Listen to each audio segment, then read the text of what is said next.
नमस्कार साथियों, मेरा नाम है डॉक्टर आशीष शंकर और मैं एक इंटरवेंशनल कार्डियोलॉजिस्ट हूँ। एक 27 साल का लड़का जो कि अभी 2 दिन पहले हमारे अस्पताल में आके भर्ती हुआ। पूछा कि क्या तकलीफ़ हो रही है? तो बताया कि घबराहट हो रही है, साँस फूल रही है और ये कितने बजे से हो रहा है? ये रात को 1 बजे की इंसिडेंस बता रहा हूँ और दिन में 1 बजे से उसको ये होना शुरू हुआ था कि साँस फूल रही है, घबराहट हो रही है, बेचैनी लग रही है। तो इसके साथ आया, देखा, ब्लड प्रेशर नापा, ब्लड प्रेशर नहीं आ रहा था। पल्स फ़ील नहीं हो रही थी। ईसीजी किया, उसमें 228 का रेट चल रहा था। तो इस और ईसीजी देख के हमको पता लगा कि वेंट्रिकुलर टैकीकार्डिया है, पल्सलेस वीटी इसको बोलते हैं। घरवालों को काउंसल किया क्योंकि ये दवाइयों से सही होना पॉसिबल नहीं होता है, तो इसमें हमको शॉक देना होता है।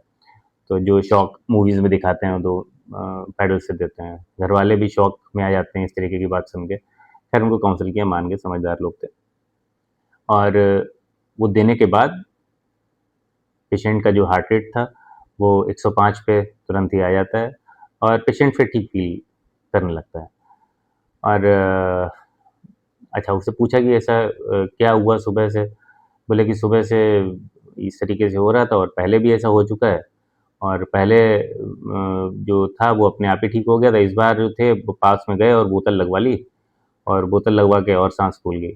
तो मेरा मैसेज ये है कि जब इस तरीके की चीज़ें हों, तो एक जो भरोसेमंद कार्डियोलॉजिस्ट हो, हार्ट का डॉक्टर हो, उनके पास जाएँ या आपके भरोसेमंद जो भी डॉक्टर हो, उनके पास जाएँ और वहाँ पे इलाज लें, क्योंकि जो बोतल चढ़ी थी, उसका रिज़ल्ट ये हुआ कि पेशेंट हार्ट फेलियर में गया।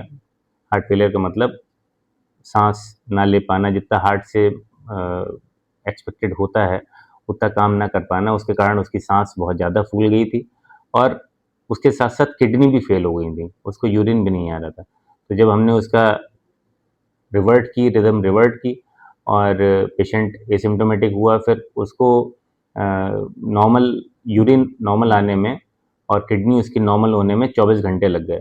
ये जानलेवा भी हो सकता था। अगर ये सही टाइम पे उपचार कुछ देर और नहीं मिलता, तो ये जानलेवा भी हो सकता था।